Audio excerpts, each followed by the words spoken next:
Hey, welcome on in, guys. And Tobin here with you. Thanks for checking out the channel. If you guys could subscribe, that'd be great. Appreciate you stopping by.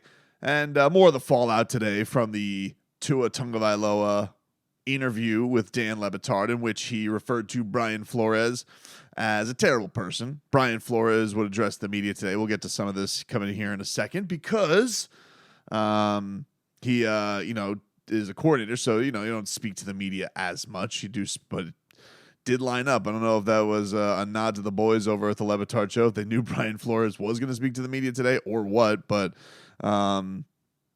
it did seem to line up because I did watch his whole press conference. He goes, yeah, I haven't talked to you guys in 3 weeks.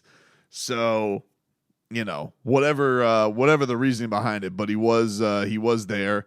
And, was very clearly bothered that a lot of this stuff came out. So we'll get to those comments here. I think the thing of this is I want Tua to be able to, speak how he feels. And I do like a confident Tua and a Tua that's peacocking and confident. But there is also a part of me that is ready for this whole saga to come to an end. Now, obviously, Tua is going to address the media tomorrow. I don't know that. I would assume that he's going to address the media tomorrow because he hasn't spoke this week, and usually he speaks once a week. So I'd assume Tua is going to speak to the media tomorrow at the joint practice in Tampa. And I'm curious to see what the coverage is going to be like therefore. And I wouldn't be surprised, honestly, after hearing Brian Flores' reaction today, if Tua not walks it back, but Tua is a really decent guy, and seeing how they come out. Or maybe he just doubles down. So that's kind of the last fascinating piece that comes from all this. But Brian Flores, hearing him out today and how he was going to handle all of this was definitely going to be an interesting episode into this whole deal because, we've been wondering, the last time that he did, he made it seem like, ask Tua, we're cool, and I think today it was definitely not a denial, definitely not a trying to back away from it. I do give Flores some credit there, and he did talk a lot about change. But this was the start of his press conference today in Minnesota. That said, I think there's some other questions or some other things that you guys want to talk about, so I'll address those too.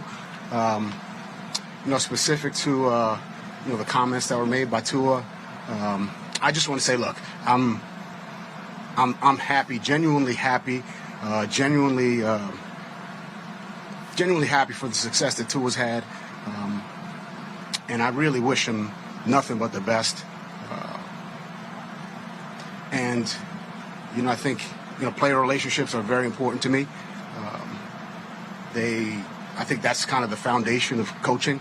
I got into coaching because I was impacted as a young guy by my high school coaches, my college coaches, going all the way to Pop Warner. I got into coaching because I want to make that same kind of impact, positive impact, pour into young people, help them become, as KO says all the time, the best versions of themselves. That's really my goal always in coaching. I wish nothing but the best to Tua. Really more than anything, I'm just focused on the Vikings, the 2024 Vikings, the players we have. You saw a couple of guys up here, just a couple minutes ago, Metellus and HP. I think, their leadership, their friendship is important to me, and I'm just, I'm excited about this group. All right, so there you go. Brian Flores, his opening statements today. We'll get to some of his questions because he did answer probably half a dozen. I'd say 6 to 8 questions about all this. And I think I do think it teetered on some remorse. I do think that this is a guy who probably does have regret, and I think probably realizes that he was a tad harsh on Tua. Nothing that we didn't know. Although the one thing I didn't realize, I think the one thing I learned, I don't remember this being in any reports or reviews, but Jeff Darlington revealed today that Brian Flores would not only berate Tua in person, but would text him things like, don't blow this, or you suck on text. That's brutal. That was a brutal detail. I hadn't heard that. I was unaware of that. If you guys had heard that before, kudos. I had not. That this had been like, not only that, but that he was hitting him with "Don't blow this" on messages. That was pretty brutal to hear. To hear those details come out, because yeah, I mean, it was just so obvious. The guy, whatever the reason being that he was rats off a ship, I don't know what it was. It's a fascinating thing with the Dolphins, right? Because I don't think the organization is blameless here. I don't think that Stephen Ross and Chris Greer, should get a complete pass in all of this, because they were here. This happened on their watch. They did not address the media when all this stuff was going on. They did not put their arms around Tua Tagovailoa until they were basically exposed by Brian Flores, and shown that they had no really other choice but to fix Tua once Brian Flores was fired and their whole Sean Payton, Tom Brady plan got, thrown up in smoke. So they're not blameless in this. And I do think that's an important thing of this, because the whole idea about tanking and not doing it correctly, and all of the backlash the Dolphins took that year, where they were being called a danger to players and that they should be investigated and that they were trying to get the worst pick in the draft. And I do think as a coach with Brian Flores, I do think that could cause a defensive mindset as a coach. And I'm not talking about X's and O's. I'm just talking about from a professional landscape, because I do remember the day that he got fired that they threw his record in his face, which I thought was kind of a scumbag move from the Dolphins, because we all know that he was put in position to lose that first year a lot. So now that doesn't excuse when he was put in better position to win the next couple of years and was expected to do more, that he, frosted everybody out and was lashing out at dudes. There's no excuse for that. But I don't think that Stephen Ross gets to go scot-free on all of this. Obviously, giving Tua the contract that he earned and believing in him in $167 million guaranteed is a good makeup. It's a good bridge. It's better than Brian Flores at a press conference for sure. But that does have to be part of the tale about where this whole thing was. But it was Frosty, dude. It was completely Frosty with these comments coming out. I mean, day after day, you'd get this type of bull crap from Brian Flores on the podium week after week, because every rumor was coming out. I mean, I had a conversation with Tua about, all that was going on. Same conversation we've been having for a little while, which is he's our quarterback. Tua's our quarterback. I've said that, multiple times. I mean, I think I've said this multiple times. Tua's our quarterback. Tua's our quarterback. Tua's our quarterback. I mean, when I say, he's our quarterback, that is me, saying we're committed to him. Like I said, Tua's our quarterback. Tua's our quarterback. I basically answer it every day, same way. Tua's our quarterback. I think when I say Tua's the quarterback, I don't know what more I can say. I mean, literally anything else. You've listed just the position that he played. You literally could have said anything else, and it would have been saying more. But he didn't wrap his arms around to it, man. Whatever the hell happened. But I think the fascinating thing for him was today him discussing that he feels in many ways that he has grown as a person, because, look, do I think that the guy got a bit of a raw deal at the end of his career? I do. I do think that that's another part of the organization. Like, I think him having a winning record and then just saying over because they wanted to go in the direction of getting Tom Brady, and he had already frozen out Tom Brady and not wanting to meet him once. So they were going to go in this Sean Payton direction to, not the first time it's happened, ladies and gentlemen. This happened back with Tony Sparano, where they went and tried to get Jim Harbaugh. Like, Stephen Ross has loved the sexy name and wanted Tom Brady to be his quarterback for a long time. Blew up in the face. But in all of that, why did it get to the point where a guy with a winning record wanted that the owner wanted him to be replaced because things have become so chilly and hostile in that organization and in that building. But he had said today that he feels like he's grown a lot. You see the relationship the way that he saw the relationship? Did it resonate at all with you and you saw what it did? I think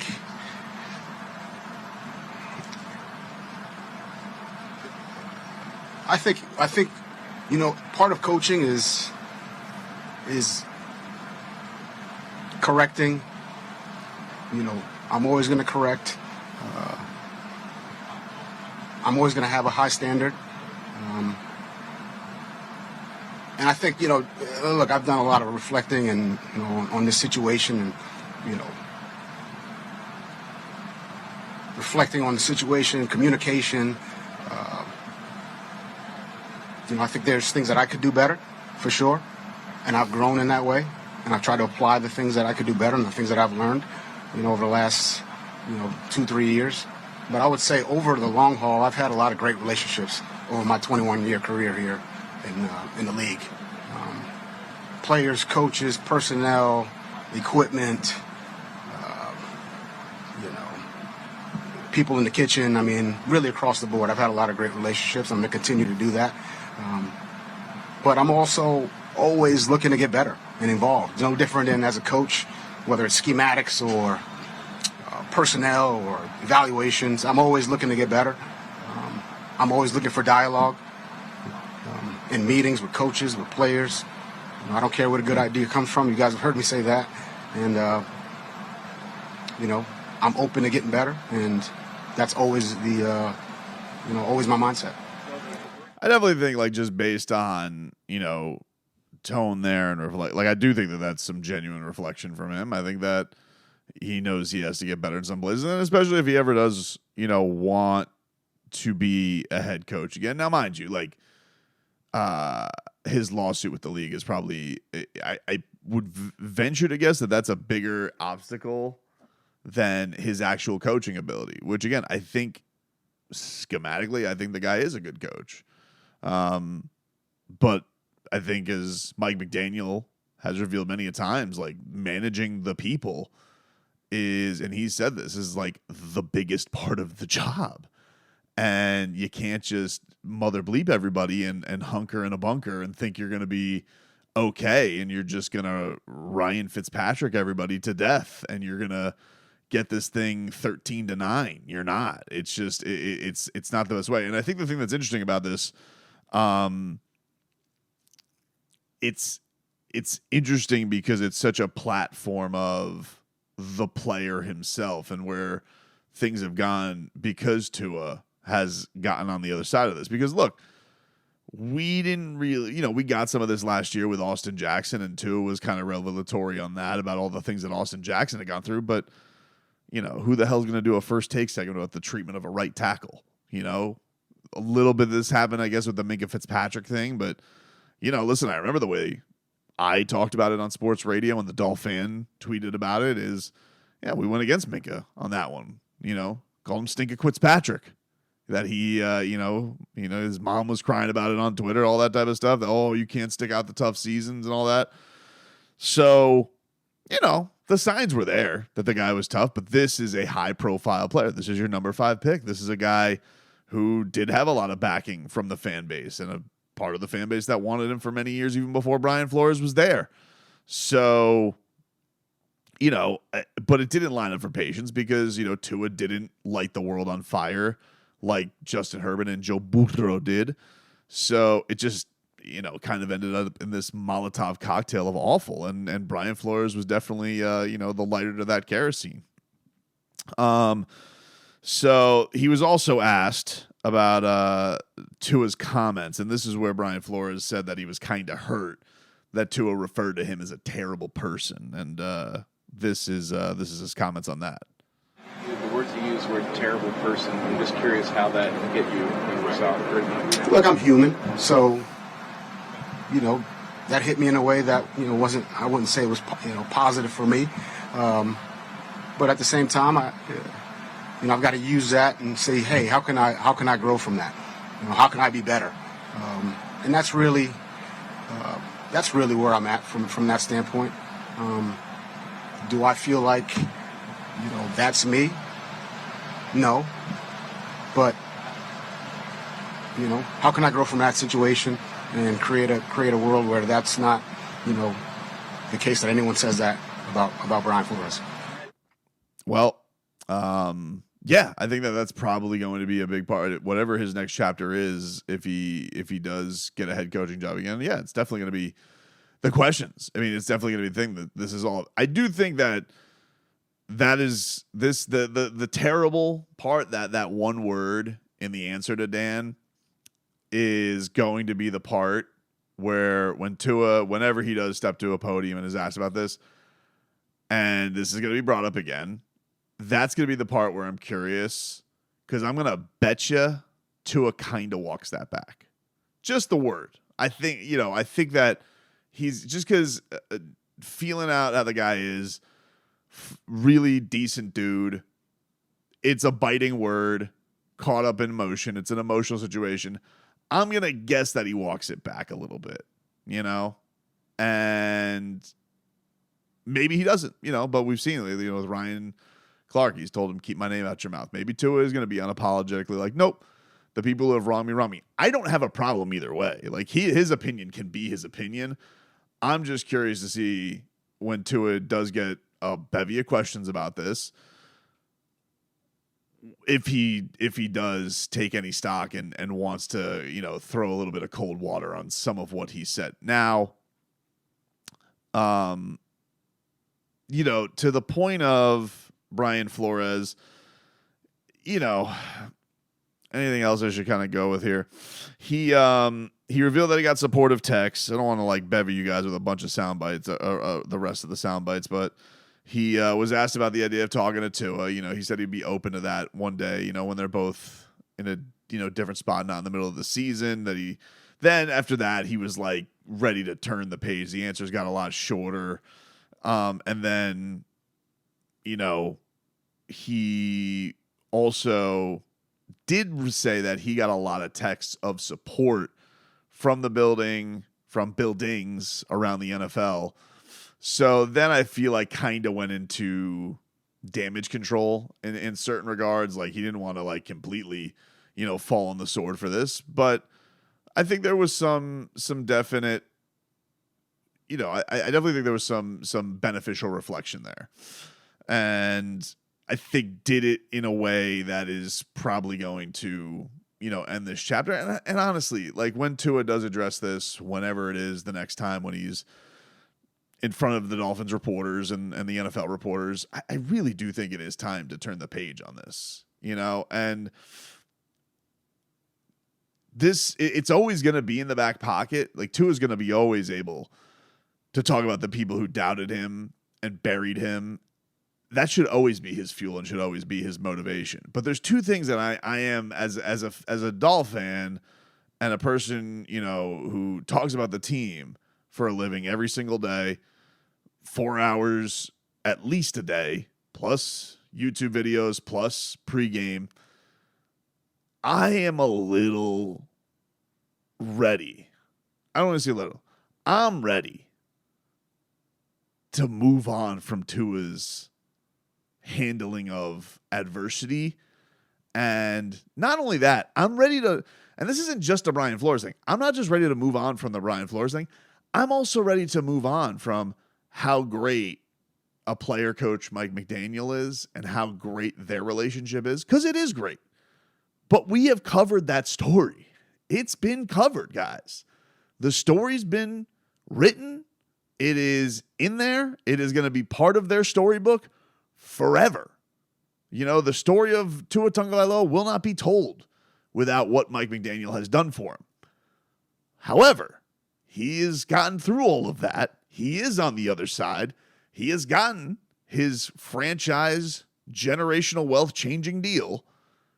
And now it is kind of time to just focus on, hey, these guys better go win, and they better go win for real, because their owner, who was a little rats off a ship on Tua, I don't even want to say it, who was rats off a ship on Tua before he gave him the big contract, has made his expectations known.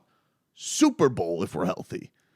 And this has all been fine because we are 3 weeks out from the season and they're not playing the Vikings this year. So unless there's some unlikely showdown in the big game, I do think it's time to move on from all talks of Tua versus Flores, Tua overcoming that.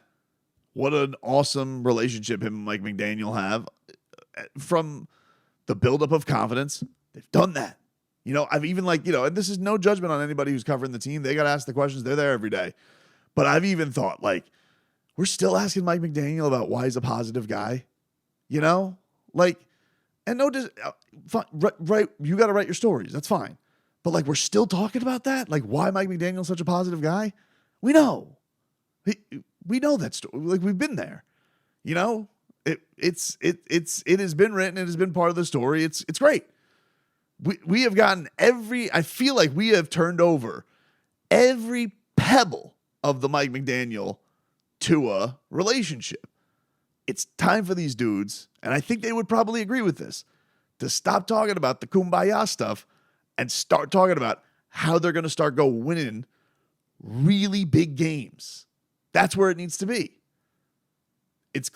I'm all for Tua having his closure. I'm happy that he's got his closure.